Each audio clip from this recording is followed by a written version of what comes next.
Bang Yan melihat perubahannya di mana? Itu yang paling mendasar dari Taliban ini yang dulu dianggap berkolaborasi ya melindungi Al-Qaeda misalnya atau sama Bin Laden ya di Afghanistan.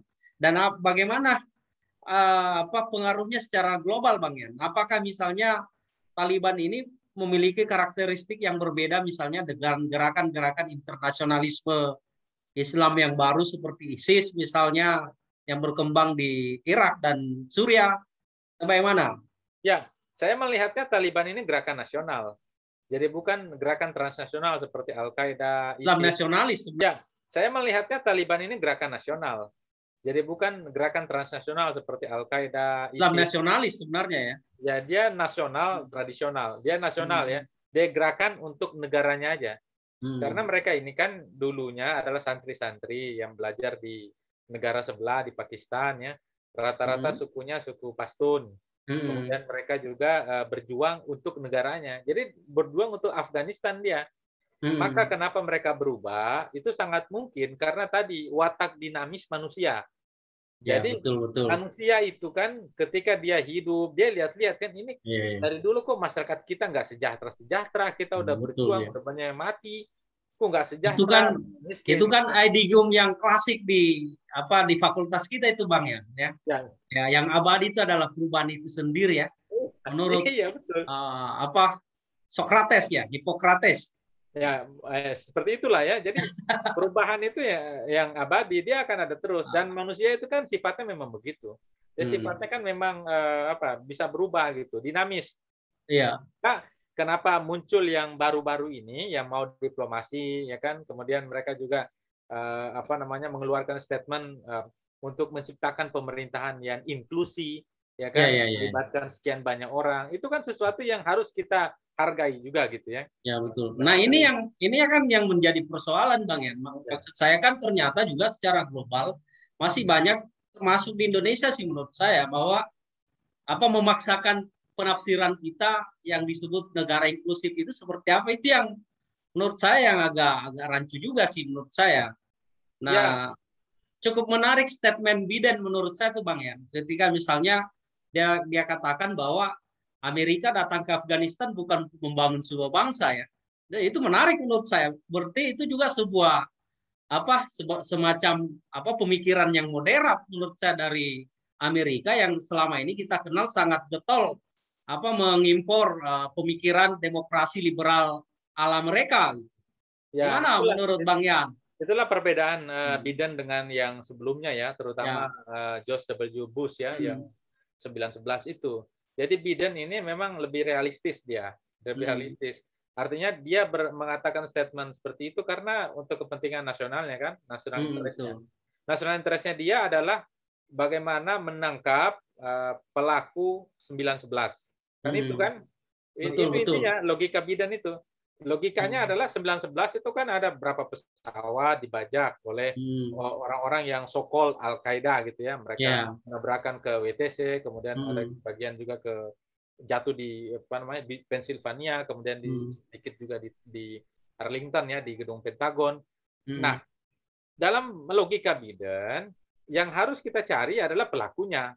Nah, itulah. Betul. Sedangkan pelakunya ini yang disebut sebagai Osama bin Laden ini kan sudah tertangkap kan? Sudah tertangkap ya oleh Navy-SEAL ya, oleh pasukan elit Amerika Serikat di Abbottabad di Pakistan, kemudian ditembak mati, kemudian disolatkan itu. Saya baca di informasinya disolatkan, kemudian di atas kapal katanya disolatkan dan dibuang ke laut yang nggak ketahuan lautnya di mana. Artinya seharusnya national interest Amerika sudah selesai di situ.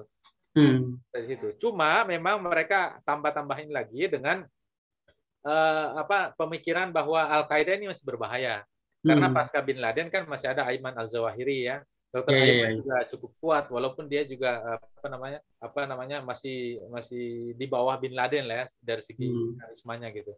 Ayman, tapi sebagian orang juga bilang Ayman juga sudah tidak ada gitu ya. Buktinya sudah tidak banyak gerakannya. Nah, kemudian ya tadi itu kenapa mereka memperpanjang terus itu karena tadi gamang dia. Makanya kan di Amerika Serikat dikritik di mana-mana gitu. Kenapa masih bercokol di Afghanistan sementara apa namanya, Bin Laden juga sudah tidak ada kan. Kemudian biaya yang dikeluarkan juga sekian triliun untuk pembangunan apa namanya, government-nya itu juga kan biaya dari Amerika Serikat, Amerika semua. Dan gagal ya. Ya, gaji untuk ini, untuk itu, tapi kemudian dikorupsi. Korupsi ya. Korupsi oleh apa namanya, petinggi militernya. Ada yang namanya muncul di situ digaji, ternyata nggak ada, fiktifnya ada. Ya begitulah, karena tingkat edukasi masyarakat Afgan itu memang masih rendah. Dan saya kira sih memang di negara-negara berkembang yang mengadopsi demokrasi secara terbuka itu dan multipartai, kayaknya memang rata-rata korup deh, Bang Yan. Iya, sepertinya ya. Itulah karena memang tradisi jujur ya, civil society-nya belum terbangun kuat untuk beradaptasi dengan sistem seperti itu ya. Sama dengan kita di Indonesia juga, kenapa korupsi masih banyak, karena orang menganggap ketika dikasih uang dianggap rezeki. Ya, itu dia Bang ya. Katanya itu rezeki kalau pemilu, pilkada. Iya, rezeki jadi diambil gitu. Ya, padahal kalau dilihat, ini salah gitu, bukan rezeki. Ya. Nah, di Afgan juga begitu. Oh, ini rezeki juga, uang gitu ya. Uang daripada dipakai apa gitu ya. Makanya pemerintahannya tidak berjalan maksimal gitu di masa Ashraf Ghani gitu ya. Makanya kemudian kritikan banyak di dalam negeri Amerika agar Amerika angkat kaki deh. Sebenarnya dari dulu juga sudah pengen angkat kaki kan di masa Obama. Obama juga sudah mulai menarik itu kan. Tapi ya sebagian kan penarikan pada saat itu. Ya, cuma pengurangan pasukan lah. Tidak bisa masif gitu ya. Namanya pasukan besar gitu, itu kan dia harus lihat konstelasi di lokal juga kan. Jangan sampai ketika ditarik semua, kemudian ada kebangkitan kembali dari Al-Qaeda yang disebut tadi itu, kekhawatiran itu. Jadi sedikit-sedikit dulu, baru lama-lama semuanya gitu. Jadi saya kira kekhawatiran itu sesuatu yang lumrah saja. Ya. Orang personal juga di Indonesia kan banyak juga yang khawatir kan. Ya betul, sangat banyak, Bang ya. Lumrah saja, cuma tadi sekali lagi kita tetap juga harus berpijak pada kenyataan bahwa manusia itu juga punya sisi perubahan gitu ya. Dia punya sisi untuk berubah gitu, dan itulah kenapa ya di Indonesia juga belum ada statement yang clear dari government kita berkaitan dengan Taliban ini. Karena memang harus wait and see dulu. Pak JK bilangnya wait and see, Kementerian Luar Negeri juga bilang wait and see dan lain sebagainya. Kenapa? Karena memang tadi kekhawatiran itu masih ada. Jadi masih perlu diuji tidak ya? Ya, diuji dulu, dilihat dulu. Benar kan nih? Di wait dulu kan, kita tunggu dulu, tunggu dan lihat. Ya kan, tunggu dan lihat. Makanya begitu gitu. Nah, kalau misalnya pengaruhnya sendiri terhadap gerakan-gerakan politik Islam di dunia, apakah Bang Yan melihat itu memiliki pengaruh yang cukup signifikan atau bagaimana? Pengaruh kemenangan Taliban ya bagi gerakan. Kan seperti misalnya terjadinya revolusi Islam Iran di tahun berapa yang kemudian membawa dampak akan sampai ke sana besar. Nah. Itu tidak akan sampai ke sana pengaruhnya ini, karena ini kan gerakan nasional ya. Dulu juga revolusi Islam Iran ya tahun 79 juga Indonesia revolusi tuh. Ya. Revolusi Indonesia, kemudian revolusi di mana lain enggak revolusi juga. Jadi tidak semua yang terjadi besar di dunia itu juga terjadi di negara lain gitu. Wabil khusus untuk Taliban ini, menurut saya dia memberikan dampak pada semangat saja. Semangat kalangan yang orang so-called ya jihadis gitu ya. Ya, jihadis kelompok. Nah, itu yang saya khawatirkan.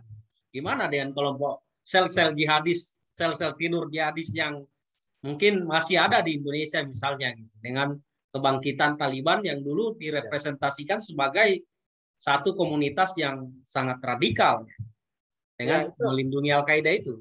Itu semangat saja. Jadi kalangan jihadis itu mendapatkan semangat bahwa ternyata kemenangan juga sangat dekat gitu ya. Seperti yang ada di Taliban. Tapi juga kalau kita lihat di Indonesia ini kan berbeda ya. Berbeda kalangan jihadis Indonesia dengan Taliban. Taliban ini kan dia punya basis-basis yang sangat kuat di sana. Itu kan di provinsi-provinsi di Afghanistan itu kan mereka ada di mana-mana gitu ya. Ya, secara sosial mereka berakar mungkin pada suku Pashtun itu ya. Ya, pernah berkuasa juga kan. Kalau jihadis Indonesia dia nggak akan berkuasa. Itulah bedanya jihadis Indonesia. Jihadis ini kan lebih banyak dia yang sekarang ya itu kan banyak dekatnya ke ISIS. ISIS ya. Kalau dekat ke ISIS, maka dia nggak akan masuk ke state. Berbeda dengan Taliban. Taliban ini kan dia masuk ke state. Betul ya. Oh ya, betul. Artinya masuk di state ya ada politik di sana, dan politik, makanya umumnya kelompok-kelompok jihadis ini kan sangat anti politik ya. Anti politik, dia kan dia nggak begitu. Dan Taliban juga kan tidak menegakkan khilafah. Betul ya. Dia nggak menegakkan khilafah, dia menyebutnya imarah. Imarah ya. Artinya seperti apa Bang Yan? Konsep imarah yang akan dibangun Taliban ini?